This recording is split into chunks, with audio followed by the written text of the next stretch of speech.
Wesh. Alors, l'effet d'animation de texte qu'on va faire s'appelle le Kinetic Effect. C'est cool car c'est hyper dynamique. Alors, première étape, on ouvre un nouveau projet sur After Effects. Paramètres de base, ça on s'en fout, c'est à toi de modifier en fonction de ta vidéo. Ensuite, on va écrire le texte qu'on souhaite animer. Donc, calque de texte, et on en fait plusieurs, avec les blocs de mots qu'on souhaite voir ensemble. On fait donc cet effet phrase par phrase, alors c'est pour ça que ça prend du temps. Donc là, on va juste faire une seule phrase.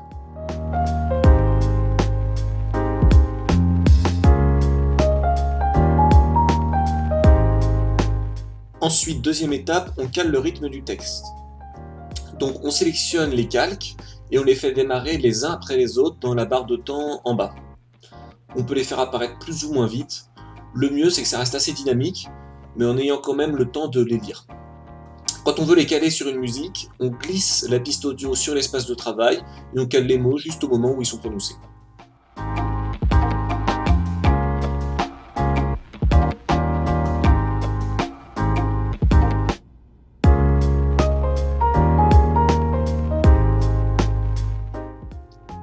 Une fois que ça c'est fait, on passe aux animations du texte.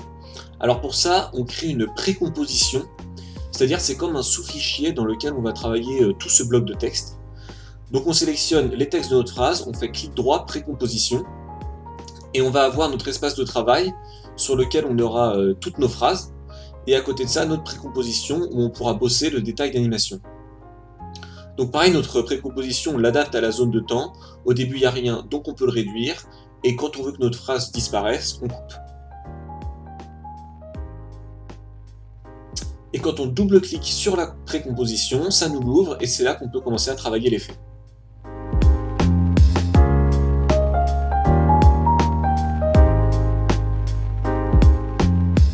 Alors, première chose à faire, positionner nos mots comme on le souhaite. Ici, on déplace, agrandit ou rétrécit chaque calque pour leur donner un effet bloc assez géométrique. On s'en fout que ça nous paraisse trop petit pour être lu car on va faire des zooms dedans après. Et donc, il faut savoir que plus on aura de différences de taille et d'orientation, plus on aura d'effets de caméra. La seule contrainte, c'est d'essayer de garder la cohérence dans la phrase, donc les mots qui suivent, on les met les uns à côté des autres.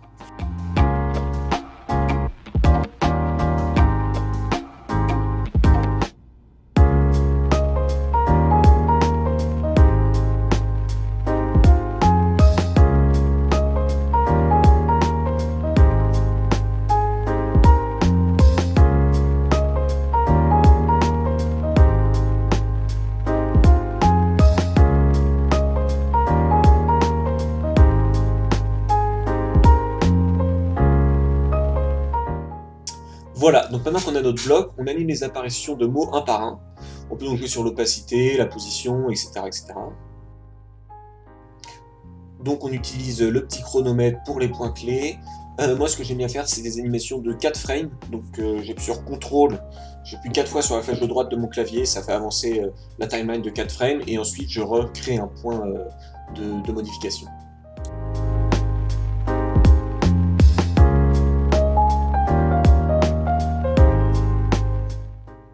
Et pour rendre les animations de déplacement plus fluides, on sélectionne les deux images clés, on fait clic droit dessus, et lissage de vitesse ou lissage à l'approche. Donc les raccourcis pour plus tard c'est F9 ou majuscule F9, et ça permet de donner plus de fluidité au mouvement. Pour avoir plus de possibilités d'effets, on coche la case Calque 3D, ça va permettre d'animer les orientations du texte selon 3 axes. Si cette option elle apparaît pas, il faut faire clic droit là où il y a marqué parents et liens et tout ça, et ensuite colonne option. Et pour changer le point de rotation, on utilise l'outil d'ancrage qui se situe en haut à gauche. Une fois qu'il est sélectionné, on peut bouger le point à partir duquel les animations se font sur le calque sélectionné. Donc là, pour que mon mot il pivote sur la droite, je bouge le point d'ancrage à droite.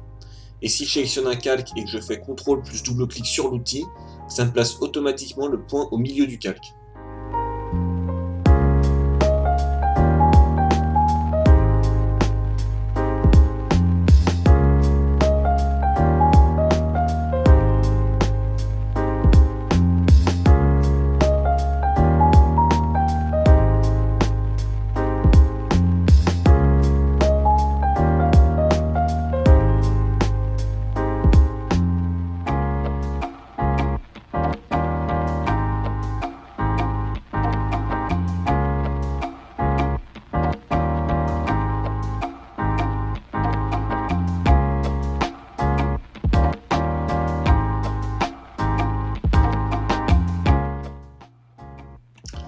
maintenant que nos animations d'apparition elles sont faites, on passe à la caméra.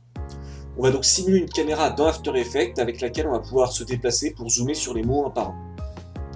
Donc pour ça, on fait clic droit dans l'espace de travail, créer caméra. Et la caméra ne peut être utilisée que sur les calques qui ont l'option calque 3D d'activer, donc le petit cube. Donc on coche ça partout.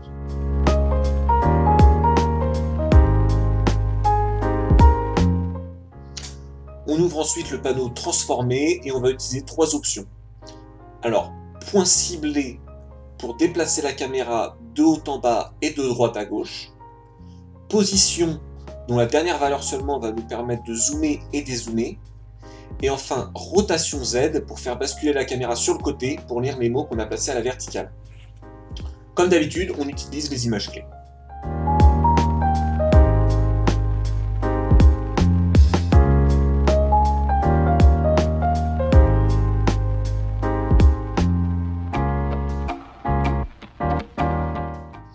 Pour ne pas que la caméra soit en constant mouvement, on crée nos images clés quand on est sur le mot qui apparaît, puis on recrée des images clés identiques plus loin dans la timeline quand on souhaite que le déplacement vers le mot suivant commence.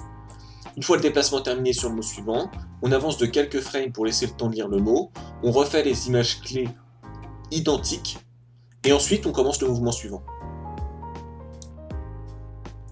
De cette manière, entre nos 2 séries d'images clés identiques, la caméra reste immobile.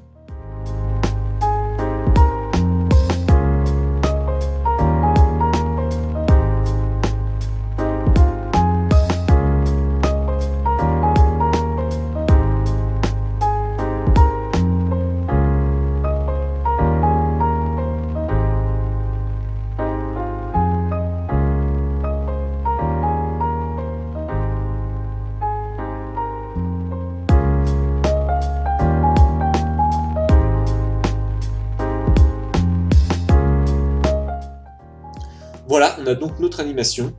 On peut rajouter du flou de mouvement en pensant à bien l'activer dans la précomposition, puis à cocher tous les mots pour lesquels on souhaite l'activer. Ensuite, on peut retourner sur notre composition et passer à la phrase suivante.